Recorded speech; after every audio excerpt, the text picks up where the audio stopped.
পরিষ্কার যে পাকিস্তান চুক্তি সই করছে এবং পাকিস্তান বলছে বাংলাদেশে বিজনেস অপরচুনিটি এবং বিভিন্ন রকম ট্রেড অপরচুনিটি ক্রিয়েট করব। এক অদ্ভুত ঘটনা যেখানে দুই ভিখিরি একজন আরেকজনকে টাকা ধার দেওয়ার গল্প শোনাচ্ছে।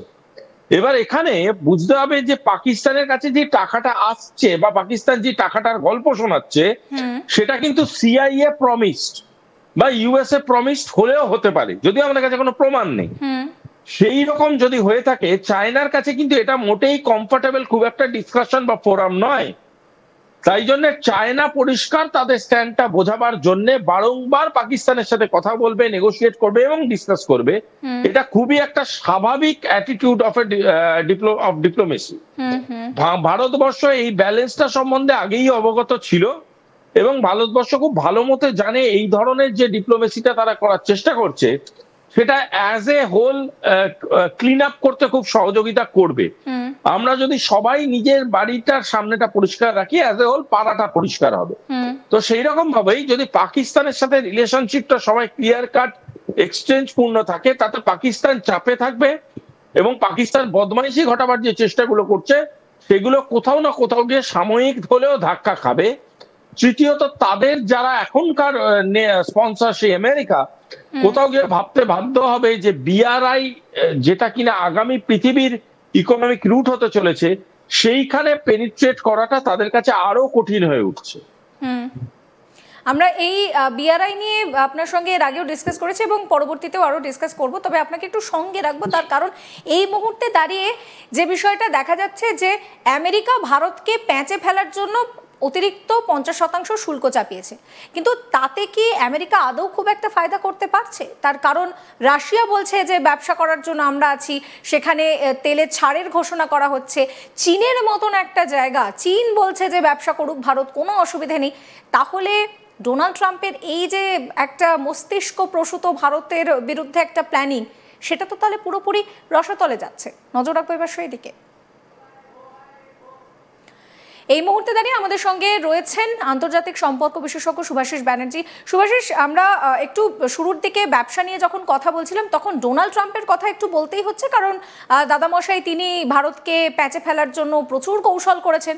ভারতকে বন্ধু বন্ধু বলার পরে খুব সুন্দর করে টুকটুক করে তিনি নাকি যুদ্ধ থামাতে গিয়ে ভারতের ওপরে এই 50% শুল্ক চাপিয়ে দিলেন। ক্যারোলিন লেভিট সেই কথাও বলেছেন যে ট্রাম্প উদ্যোগ নিয়েছেন যুদ্ধ থামাতে, তাই ভারতের ওপরে শুল্ক চাপানো হলো। তো যাই হোক, সেই সমস্ত বিষয় সম্পর্কে আমরা জানি, কিন্তু এক্ষেত্রে ডোনাল্ড ট্রাম্প তো খুব একটা ফায়দা করতে পারছেন না। রাশিয়া বলছে ভারতকে ব্যবসা করার কথা, চীন বলছে ভারতকে ব্যবসা করার কথা। আমরা জানি যে চীন খুব একটা ভালো বন্ধু এককালে ছিল না, কিন্তু রাশিয়া তো থ্রু আউট ভারতের খুব ভালো বন্ধু। তো এখন যখন ইকুয়েশন চেঞ্জ হচ্ছে, তাহলে তো ট্রাম্প খুব একটা ফায়দা করতে পারলেন না। দেখো, সাম্প্রতিককালে এরকম আমরা বহু ঘটনা জানি, যেই জিনিসটা নিয়ে খুব নেগেটিভ আলোচনা হয় সেই জিনিসটা টিআরপি বেড়ে যায়। যদি কেউ বলে যে এই বইটা পড়ো না, এই ছবিটা দেখো না, এই এই জায়গায় ঘুরতে যেও না, সেই জায়গাগুলো নিয়ে কিন্তু এতটাই টিআরপি বেড়ে যায় যে তাতেই মানুষের ভিড়টা বাড়ে বেশি। সেই রকমই একটা উদাহরণ হচ্ছে এই এই এই ঘটনাগুলো যেগুলো ঘটছে। একটা জিনিস বোঝো, আগামী পৃথিবীটায় BRI is going to be very important, সেটা ভারতও জানে।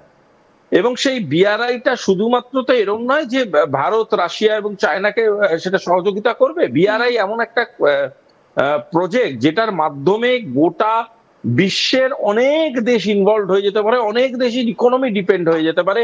শুধু তাই নয়, মানে গোটা বিশ্বের ইকোনমিক পরিমণ্ডলটার শিফট ঘটবে যদি বলি, সেটা অবাক হওয়ার কিছু নেই।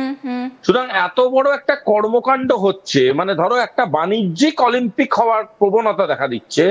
সেখানে যে উসেন বোল্ট এতদিন ধরে দৌড়াতো, সে এখন বলছে আমি কি চান্স পাবো না, আমি কি কোনোভাবে এখানে মাথা গুঁজতে পারবো না।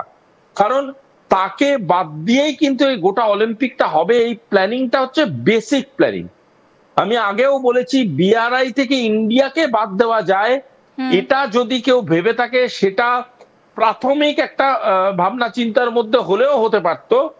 কিন্তু আমেরিকাকে বাদ বিআরআই থেকে থাকবে এবং আমেরিকাকে নিয়ে এগোবে না, এটা কিন্তু বিআরআই এর বলতে পারো প্রিন্সিপাল ভাবনা চিন্তা। এবং তাই কারণেই রাশিয়া এত বেশি উদ্যোগী। এবং যদি বিআরআই অ্যাক্টিভেটেড হয়ে যায় এবং বিআরআই এর সাথে বিআরআই যদি কান্ট্রি গুলো জড়ো হয়, এবার দেখো আমি একটা জায়গায় কাজ করছি বা ব্যবসা করছি, সেখান থেকে আমার রোজগার আসছে, আমার মাথার উপরে কোনো প্রেশার নেই, আমার বাণিজ্য বাড়ছে, আমার দেশে রিক্রুটমেন্ট বাড়ছে, আমার দেশে ইন্ডাস্ট্রিয়াল ফোরামস বাড়ছে, আমি কেন ভাই টাসেলে যাব? দ্বিতীয় কথা হচ্ছে, আমি যদি দেখি পর্যাপ্ত পরিমাণে আমার ভোট ব্যাংককে স্যাটিসফাই করতে পারবে, তাহলে সেই গভর্নমেন্টটা আননেসেসারি আন্তর্জাতিক স্টেপ নিয়ে নিজের ভোট ব্যাংককে এবং নিজের গোটা রাজনৈতিক যে পরিবেশটা আছে সেটাকে দূষিত করতে চাইবে কেন?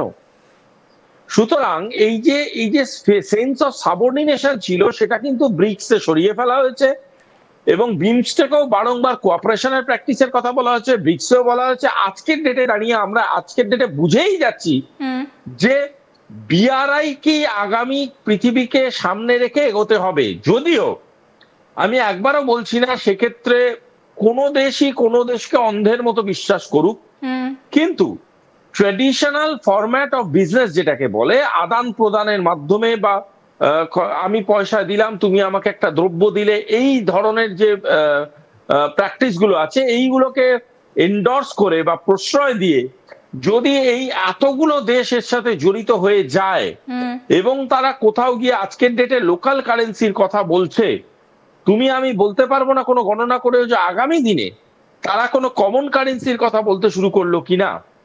যদি সেই জিনিসগুলো একটা প্রচেষ্টার মধ্যে পড়ে যায়, তাহলে কিন্তু আমেরিকার দুঃখের দিন আসতে পারে, অ্যাটলিস্ট আমার মনে হয় আগামী ৩-৪ বছরে। সেইটাকে ভেবেই আমেরিকা ভয় পাচ্ছে।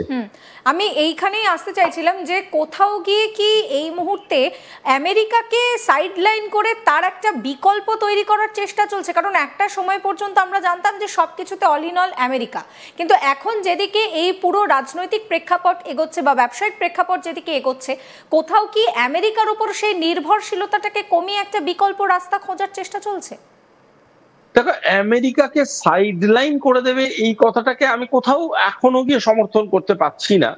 তবে হ্যাঁ, আমেরিকার ফরম্যাট অফ বিজনেস বা আমেরিকার ফরম্যাট অফ ডিপ্লোমেসিটা লোকের কাছে কোথাও দমবন্ধ করা হয়ে যাচ্ছে এবং কোথাও গিয়ে মানুষজন এইটা ভাবতে বুঝে গেছে যে আমি আপনার সাথে যতই সহযোগিতামূলক পলিটিক্স করার চেষ্টা করি, আপনার সবসময় একটা মনিব এবং চাকরের সম্পর্কটাই পছন্দ। এবং এইভাবে আজকের ডেটে ছোট দেশগুলো বিশ্ব রাজনীতিতে কাজকর্ম করতে চাইছে না। সুতরাং এমন একটা স্ট্রাকচারকে আমরা সহযোগিতা করতে চাইছি, যেই স্ট্রাকচারটা আগামী দিনে আমেরিকার মতো দেশগুলো যারা ভাবনা চিন্তা করে তাদেরকে রিস্ট্রাকচার বা রিমাইন্ডসেটে স্ট্রাকচার করতে বাধ্য করবে। দ্বিতীয় জিনিসটা হচ্ছে যে বহু দেশ যারা